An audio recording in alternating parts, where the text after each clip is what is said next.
Last Will and Testament ni Gloria Romero, hinangaan ng mga Filipino. Sa lahat ng namatay sa show business, pinatunayan ni Gloria Romero na kaiba siya sa iba, dakilang aktres at dakila rin bilang pilantropo at mabuting tao.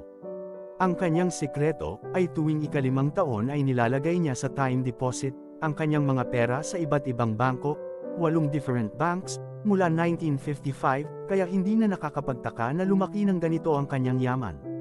Hindi rin ito bumili ng mga mamahaling alahas, bags, damit o mga sasakyan, hindi naging maluho ang kanyang pamumuhay.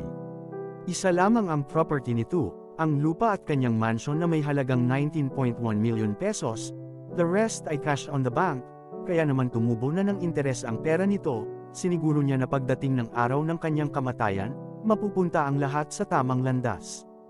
Tig 47.6M ang 3 paborito niyang non-profit organization na kumakalinga sa mga batang inabandona, Home for the Aged o mga matatandang iniwan ng kanilang pamilya at isang non-government daycare center para sa mahihirap na bata. Hindi pinangalanan ng kanyang abogado kung ano-ano ang mga charity institutions na ito. 215.3 million pesos naman ang nakal ang budget sa pagpapagawa ng isang high school na paaralan sa Bataan. Balik tanaw. Matatandaan na pauwi na sana noong 1941 pabalik ng Amerika ang pamilya ni Romero nang sumiklab ang World War II. Nahulog sa hagdan ng Gala Mansion ang kanyang Amerikanang ina at namatay, habang nagtago ang buong pamilya sa basement ng mansion sa pangangalaga ng Filipinong ama. 25% ng cash at mansion located in Santa Ana, Manila, at lahat ng bagay na nasa loob nito ay mapupunta sa nag-iisa niyang anak na babae na dati ring artista na si Marites Gutierrez. 25% rin ng cash ay mapupunta sa nag-iisa niyang apo na dati ring artista na si Chris Gutierrez.